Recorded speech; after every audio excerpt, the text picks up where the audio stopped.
Di beberapa waktu yang lalu, ada ibu-ibu yang marah-marahin anak magang di salah satu tempat pembelanjaan yang ada di daerah Jawa. Di dalam video itu viral ya, sampai dengan hari ini juga masih jadi hot topik pembicaraan.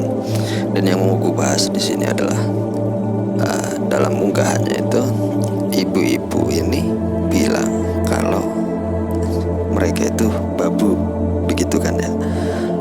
Sempat ada bahasa seperti itu di satu video terbarunya di TikTok ini, tapi sudah dihapus videonya, sudah di take down. Dan yang bisa kita bedah di sini adalah kenapa sih orang-orang itu ketika merasa dirinya punya sesuatu, dia malah lebih cenderung arogan dan bertindak semaunya. Terus terang ya teman-teman, agak berat bagi siapapun yang memiliki nalar yang waras untuk merekam dirinya sendiri, untuk menyerang pihak lain dengan kata-kata yang arogan begitu. Itu butuh kemampuan mental yang gak biasa, karena ya memang kalau misalkan orang itu orang normal dengan pemikiran yang normal dan sehat, dia akan berpikir 2 kali 3 kali untuk membuat video yang narasinya begitu ya. Dan yang paling menarik teman-teman, di sini kita nggak mau menjatuhkan pihak siapapun ya, kita cuma mencari semacam jalan tengah. Kita mengambil ilmu dari kejadian ini. Sebetulnya kita nggak bilang si yang salah si A, si yang salah si B.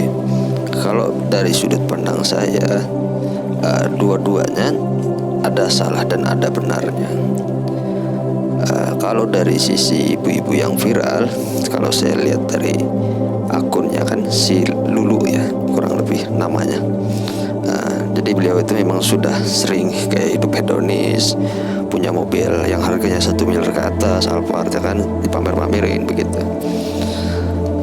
Ketika dia, kalau saya perhatikan, ibu-ibu ini adalah orang yang OKB, tingkat arogansinya masih tinggi, masih butuh pengakuan.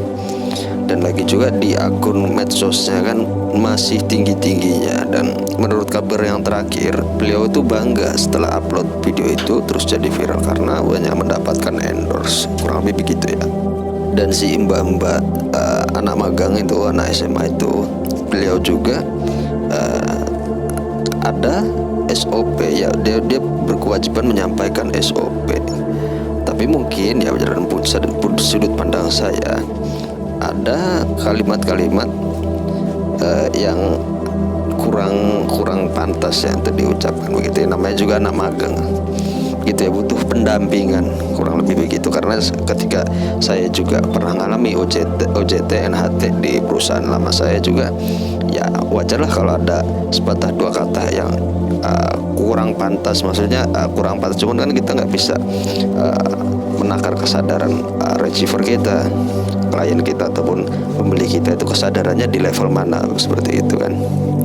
Sehingga terjadilah fenomena yang ada di video seperti itu.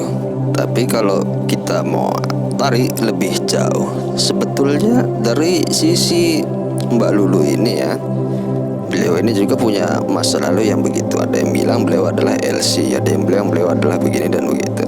Tapi melalui fenomena ini saya bisa mengambil kesimpulan bahwa setelah diviralkan ini, setelah banyak orang yang tahu aibnya, apalagi sampai suaminya dicopot dari jabatannya kan begitu, mungkin ini bisa menjadi momentum agar si Mbak Lulu ini, selebgram TikTok ini, dapat mengubah dirinya ke arah yang lebih baik.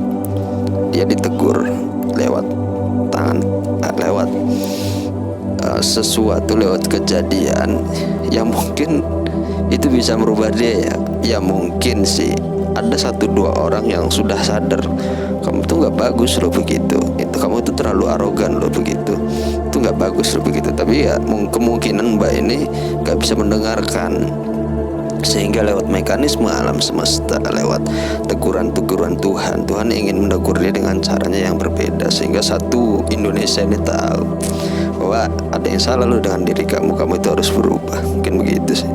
Dan kalau sudut pandang saya, Mbak ini mengalami start syndrome, orang yang OKB yang baru kaya, baru terkenal, baru punya ini, baru punya itu, dan dia ingin menunjukkan kepada dunia bahwasanya dia bisa melalui ini saya lihat melalui akun sosmednya. Beliau pernah posting, dulu beli saya itu burik begini-begini, tapi semenjak saya dinikahi oleh bapak polisi ini, terus saya bisa perawat diri, menjadi lebih glowing, menjadi lebih pribadi yang lebih cantik, lebih berdaya secara fisik gitu kan. Dan semoga melalui momentum ini mbak-mbak ini bisa merubah kepribadiannya menjadi lebih baik lagi ya kan.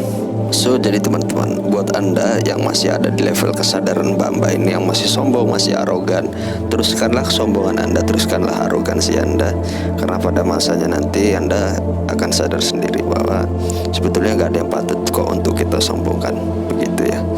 Kalau misalkan anda nggak bisa diomongin lagi dan anda nggak sadar-sadar, ya tunggu aja tangan-tangan Tuhan yang akan bertindak dengan sendirinya, begitu. Kalau suka dengan video ini boleh like, comment, dan subscribe.